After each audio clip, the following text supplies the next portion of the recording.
faudrait éviter si demain on se lance? Qu'est-ce que vous retenez de tout ça? Qu'est-ce que c'est le premier truc, le don't absolu que je dois pas faire si demain je lance une communauté, un réseau social interne, je sais pas qui. Alors, lancer une communauté ou Enfin, lancer mon réseau social. mon réseau social. Après, nous, on est toujours vraiment dans une démarche de test and learn. Donc, c'est aussi quelque chose qu'on essaye de promouvoir dans l'entreprise, c'est qu'aucune erreur n'est vraiment bloquante. Ou, enfin, voilà, bon, peut-être aussi quand on est en relation client. Enfin, voilà, mais là, en tout cas, sur ce sujet-là, enfin, voilà, on est un peu aussi dans l'expérimentation. Donc, je dirais que on n'est pas dans cette philosophie, oh là là, le truc vraiment qu'il ne faut pas faire. Donc, on était plutôt dans cette philosophie. Moi, on l'a déjà dit tout à l'heure, il ne faut pas être trop pressé, il ne faut pas avoir des KPIs hyper ambitieuses dès le départ. Il faut vraiment s'appuyer sur les personnes qui sont déjà convaincues et qui y vont. Nous, justement, sur le modèle managérial, on a 150 volontaires, managers volontaires qui, du coup, travaillent sur ça et qui vont embarquer, en fait, leurs collègues. Et après, ça va faire effet boule de neige. Enfin, on espère que ça fasse effet boule de neige. Donc, il faut vraiment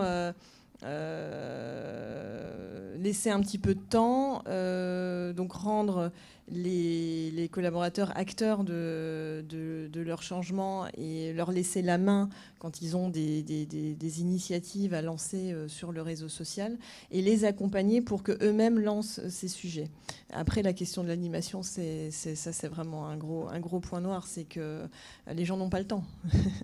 Donc ils ont des projets, ils ont des sujets, on les accompagne donc jusqu'à ce qu'on leur tient la main, ça se passe bien.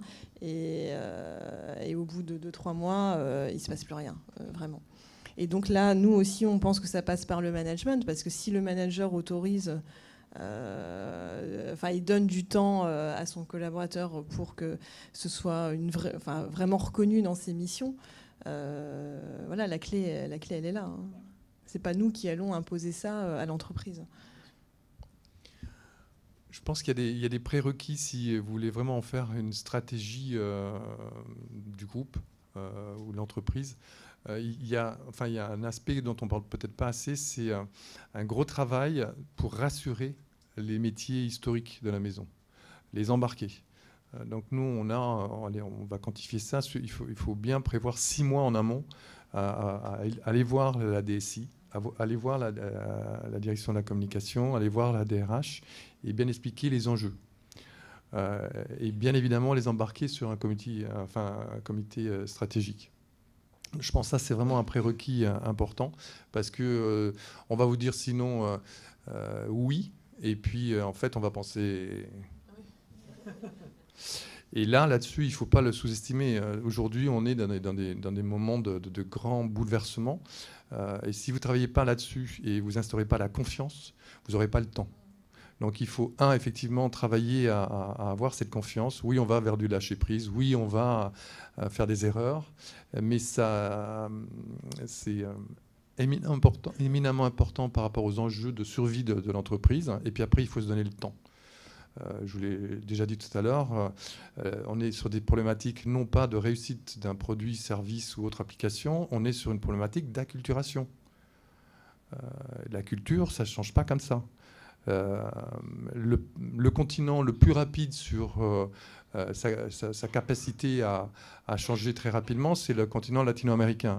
Quand on a tel ou tel pays qui choisit à 180 degrés de changer d'orientation, il lui faut quand même une génération. Donc on voit bien que dans nos entreprises qui ont de l'histoire, on va dire, c'est peut-être un peu moins vrai pour toi, Aurélie, pour Ubisoft.